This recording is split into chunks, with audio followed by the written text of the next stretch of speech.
Welcome back to the channel. Now, today I'm going to be doing something a little bit different. We're not going to be looking at Transformers toys. We're going to be looking at a Transformers book. This book in particular here, this is DK's Transformers, the 2007 movie.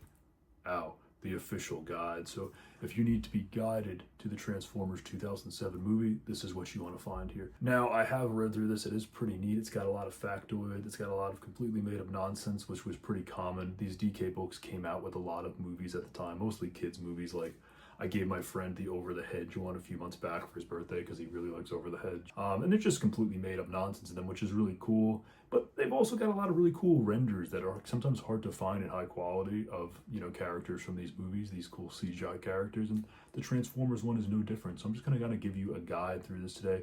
The disappointing thing about this book is that it actually is missing a lot of the characters from the movie. There's no Ironhide, there's no Bone Crusher, there's no Brawl. So it's not really a complete guide, but it never said it was a complete guide. It said it was an official guide. So the first thing you'll notice, it has this really cool, whoa, look at that lenticular cover. That's awesome.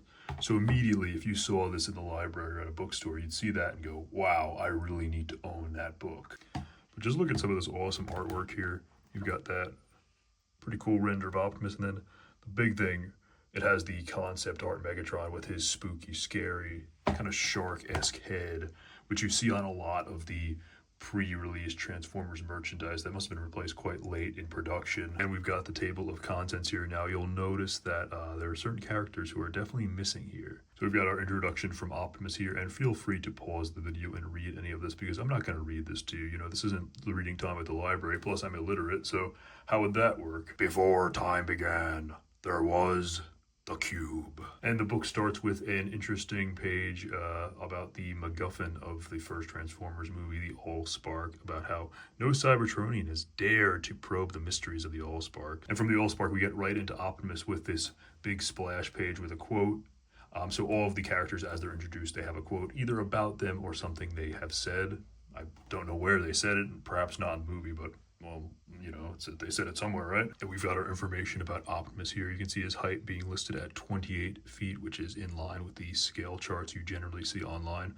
With the first movie, where there is life, there is hope, so says Optimus. Some interesting facts about Optimus's vehicle mode now, such as the fact that he can go from 0 to 60 in 1.25 seconds, but he's also not built for speed, so a little bit of a contradiction there, I suppose. Surface-to-air missiles. And we've got the big bad boy of Transformers 1, Megatron, with his head that wasn't used in the movie. That's kind of scary. And our page on Megatron, where we learned he's the former Lord High Protector of Cybertron. His ambitions overpowered his once firm but fair nature. So Megatron, firm but fair. I don't know if many people describe him as that. Megatron's fact box here contains some of the first parentheses or brackets that are used in this book. I don't know which was, I'm dumb, but they're used relentlessly in this book. It's like reading Donald Trump tweets. I don't know if this is a hot take or not, but I've just always hated Cybertronian vehicle modes. I don't like them. They're usually just like a lump of bits. And Megatron's jet here is probably one of my least favorite examples of that. I just don't really care for it at all. My movie Megatron figures, I will just never transform. I just leave them as Megatron. I don't even care that he has an alt mode. This is a weird render of Megatron. It almost looks like he's falling over backwards. Again, another piece of Transformers lore I don't really care about is protoforms. It's like, hey, you know the Transformers who all look cool and unique? Imagine if they all looked the same and boring. And it wouldn't be Michael Bay's Transformers without Bumblebee here, who would be clogging the toy store shelves for years to come. And as oversaturated as he would become in the following years, I still do quite like the movie 1 Bumblebee design. He really does tick a lot of the boxes that you'd want for a kid-friendly yellow character. I think the fact that he doesn't speak also kind of gives him like an E.T. kind of thing. The first movie had a little bit of a Spielberg vibe to it. At least that's what it was going for. Spielberg by way of Michael Bay. And I think it did a pretty good job at that. And here is Bumblebee's alt mode, the famous concept Camaro rolling advertisement for General Motors, and I think it did a pretty good job at that. Looking back, these kind of retro style muscle cars, I don't think they've aged particularly well. They look kind of obese to me, but I mean, it worked for Bumblebee, and I think it worked really well for the movie as the kind of car that Sam would have wanted. Wasn't Bumblebee's plan for Sam to buy him? I thought that was fairly obvious in the movie, but maybe I need to rewatch it. And there's a render of Bumblebee in his weapon mode from kind of an interesting perspective. The impact is enough to knock even Devastator off his feet, who I guess in this case would be Brawl, but it could be Devastator from Transformers Reign of the Fallen because Brawl's not in this book. For now, we must remain in disguise. I don't remember Barricade saying that in the movie. I was a little bit bewildered why Barricade in particular seemed to be one of the most lasting designs from the Bayverse, but the more I look at him over the years, the more he's grown on me as just kind of a cool looking evil robot. Now, this bit here about Barricade harboring a burning resentment for Starscream, is that exclusive to this book, or does that kind of come into play in the other extended media for the first movie? Because it's definitely not something that's touched upon in the movie.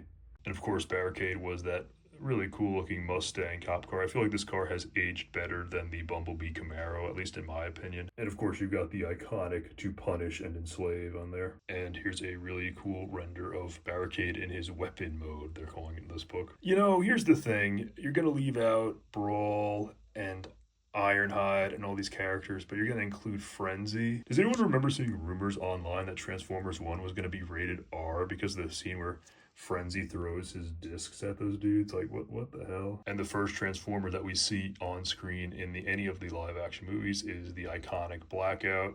Now, Blackout's just really cool. He's just huge and big and scary looking, and probably one of my favorite designs of the first movie. Again, an interesting description here saying that Blackout is a coward at heart, because again, that doesn't come off at all in the movies. He's just going in and wrecking shit. And here is Blackout's vehicle mode. He's a helicopter. There's some little made up nonsense text about all his little bits on there, like all these DK books would always feature. Here is Blackout in his weapon mode, and I find it really interesting that 2 pages ago he's described as a coward at heart, and now he's loud and proud. And here is Scorponok. Now, I did complain about Frenzy being included, but I'll give Scorponok a pass here because he kind of is like he's a 2-for-1 deal with Blackout, so he's got to be in here if Blackout's in here. And another one of my favorite movie designs right here is Jazz. I really do like Jazz's robot mode, but I've always had this weird resentment for silver cars and the fact that Jazz is so silver. I wish they would have kind of given him a different color, maybe even white like classic Jazz. It would have been a little bit more fitting, I think. Jazz is really cool, and I really like the Pontiac Solstice. If they were widely available where I live, I would probably buy one. They're just a really cool looking little sports car.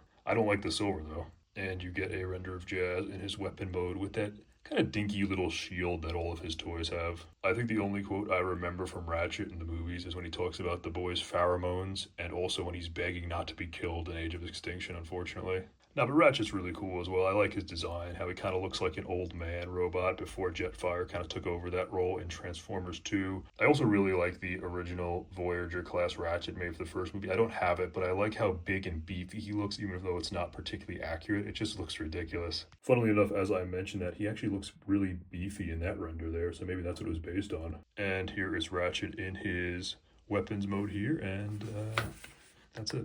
The book just ends with Ratchet. There's no climax there, but you know, it's all right. That's about going to do it for our look at DK Publications, Transformers, the official guide. It's kind of cool to flip through these things, you know, just to see what the kind of Transformers was in 2007 when this book came out. I find it really cool and pretty nostalgic, so I hope you've enjoyed this. Again, not the most entertaining or most exciting video. I figured this would be a cool way to get this book on YouTube in kind of decent quality so everyone can have a look at it. So hope you've enjoyed this. If you haven't, well, what more can I do? I'll try again next time.